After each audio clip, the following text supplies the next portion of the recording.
बिहार के आरा जिले के रामपुर गांव में विवेक नाम का एक विद्यार्थी था। विवेक के माता-पिता दूसरों के खेतों में मजदूरी किया करते थे। विवेक अपने माता-पिता का इकलौता संतान था, इसलिए विवेक की पढ़ाई का खर्च किसी प्रकार से माता-पिता व्यवस्था कर लेते थे। विवेक पढ़ने में ना बहुत अच्छा था और ना बहुत बुरा था। बचपन से ही उसको एयरफोर्स में जाने का शौक था और इसके लिए उसने काफी तैयारी की थी, पर उसकी यह मेहनत काफी नहीं थी। बहुत कोशिश के बाद भी उसका सिलेक्शन एयरफोर्स में नहीं हुआ और उसकी उम्र एयरफोर्स में जाने की नहीं रही। अपनी असफलता से विवेक निराश नहीं हुआ और उसने 12वीं के बाद जहां जहां भी नौकरी मिल सकती थी, सभी जगह नौकरी तलाशनी शुरू कर दी। पर यहाँ पर भी उसको कोई सफलता हासिल नहीं हुई। कई कंपनियों और सरकारी नौकरियों में असफलता पाने के बाद विवेक ने अपने आगे की पढ़ाई जारी रखी और ग्रेजुएशन कंप्लीट कर ली। अपनी ग्रेजुएशन पूरी होने के बाद विवेक ने अपने माँ बाप का सपना पूरा करने के लिए फिर से सरकारी नौकरी की तैयारी करना चालू कर दिया।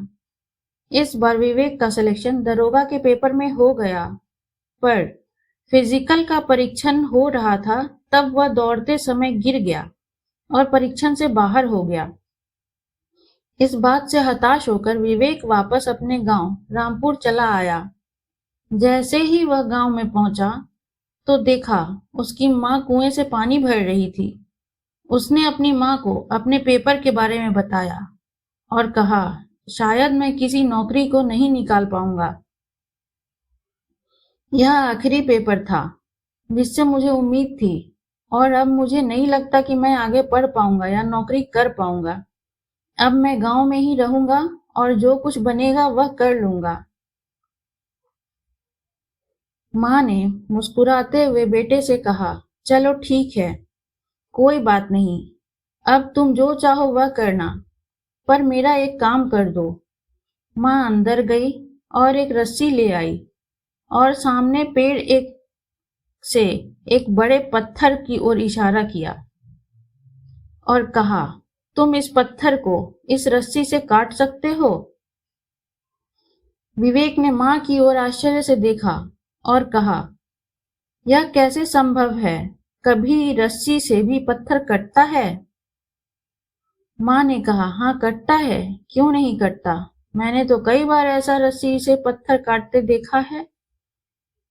माँ विवेक को कुएं के पास ले गई और कुएं के कटे हुए पत्थर को दिखाया, जिस पर निरंतर रस्सी खींचने से वह कट गया था। माँ ने बेटे से कहा, देखो, अगर कोई काम निरंतर किया जाए तो कुछ भी संभव है। जब यह रस्सी पत्थर को काट सकती है, तो क्या तुम कोई परीक्षा नहीं निकाल सकते? तुम्हें बस निरंतर मेहनत करनी है। माना तुम अपनी कोशिशों में असफल रहे हो, पर इसका मतलब यह नहीं कि तुम सफल नहीं हो सकते। तुम निरंतर मेहनत करो और देखो, आज नहीं तो कल तुम्हें सफलता जरूर मिलेगी।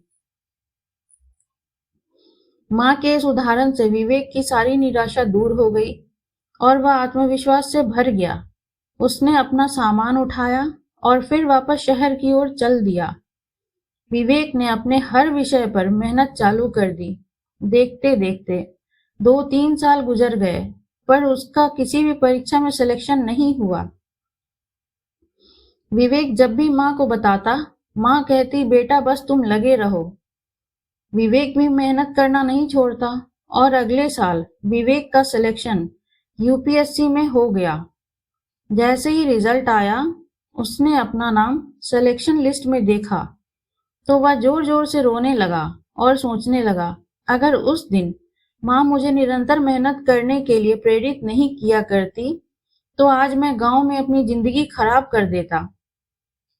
ना मैं खुद कुछ बन पाता और ना अपने माँ बाप का सपना पूरा कर पाता।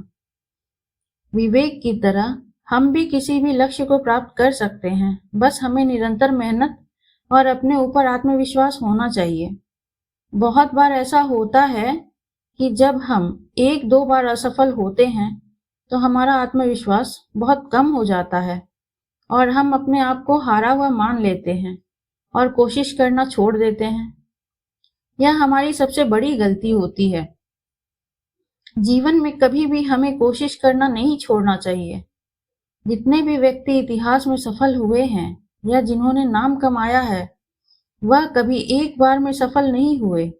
वह अनेकों बार असफल रहे हैं, तब जाकर वह सफल हुए हैं।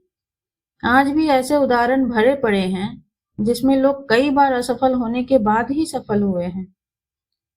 अगर यह कहानी आपको अच्छी लगी हो तो लाइक सब्सक्राइब करें और इस कहानी से क्या शिक्षा मिली कमेंट में जरूर लिखें। धन्यवाद।